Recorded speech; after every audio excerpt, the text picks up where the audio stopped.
When it was decided that we should sail to Italy, they delivered Paul and some other prisoners to one named Julius, a centurion of the Augustan regiment. So, entering a ship of Adramyttium, we put to sea, meaning to sail along the coasts of Asia. Aristarchus, a Macedonian of Thessalonica, was with us, and the next day we landed at Sidon. And Julius treated Paul kindly and gave him liberty to go to his friends and receive care. When we had put to sea from there, we sailed under the shelter of Cyprus, because the winds were contrary. And when we had sailed over the sea, which is off Cilicia and Pamphylia, we came to Myra, a city of Lycia. There the centurion found an Alexandrian ship sailing to Italy, and he put us on board. When we had sailed slowly many days, and arrived with difficulty off Cnidus, the wind not permitting us to proceed, we sailed under the shelter of Crete off Salmone. Passing it with difficulty, we came to a place called Fair Havens, near the city of Lycia.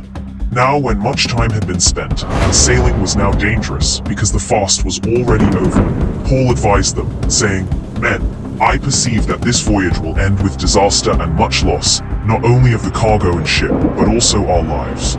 Nevertheless, the centurion was more persuaded by the helmsman and the owner of the ship than by the things spoken by Paul, and because the harbor was not suitable to winter in, the majority advised to set sail from there also, if by any means they could reach Phoenix, a harbor of Crete opening toward the southwest and northwest, and winter there. When the south wind blew softly, supposing that they had obtained their desire, putting out to sea, they sailed close by Crete. But not long after, a tempestuous headwind arose, called Euroclydon. So when the ship was caught, and could not head into the wind, we let her drive. And running under the shelter of an island called Clauda, we secured the skiff with difficulty. When they had taken it on board, they used cables to undergird the ship, and fearing lest they should run aground on the Syrtis sands, they struck sail, and so were driven.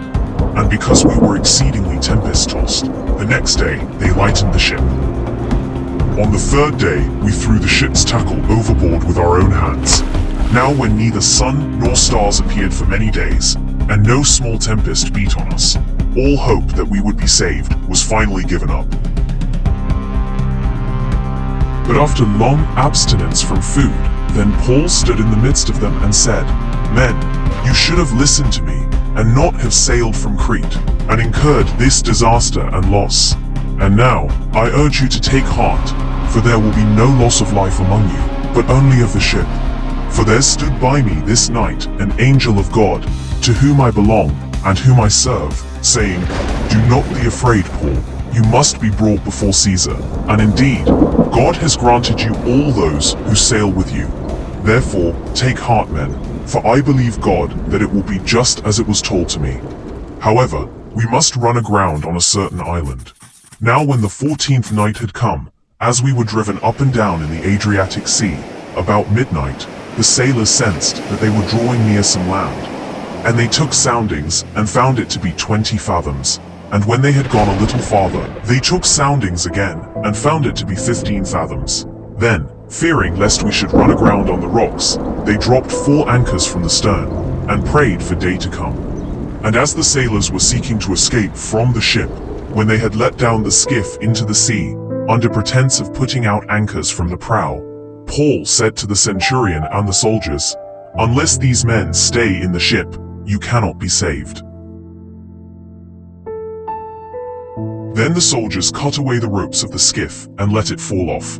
And as day was about to dawn, Paul implored them all to take food, saying, 'Today is the 14th day you have waited and continued without food, and eaten nothing. Therefore, I urge you to take nourishment, for this is for your survival, since not a hair will fall from the head of any of you.' And when he had said these things, he took bread, and gave thanks to God, in the presence of them all. And when he had broken it, he began to eat. Then they were all encouraged, and also took food themselves. And in all, we were 276 persons on the ship. So, when they had eaten enough, they lightened the ship, and threw out the wheat into the sea. When it was day, they did not recognize the land, but they observed a bay with a beach, onto which they planned to run the ship, if possible. And they let go the anchors, and left them in the sea.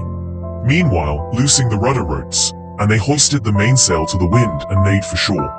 But striking a place where two seas met, they ran the ship aground, and the prow stuck fast and remained immovable. But the stern was being broken up by the violence of the waves.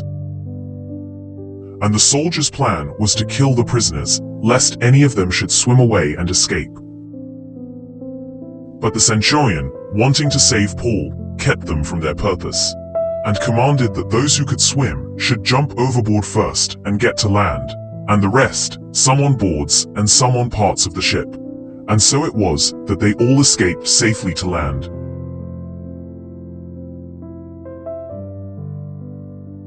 Thanks for watching. God bless. If you enjoyed, please comment, like, and subscribe.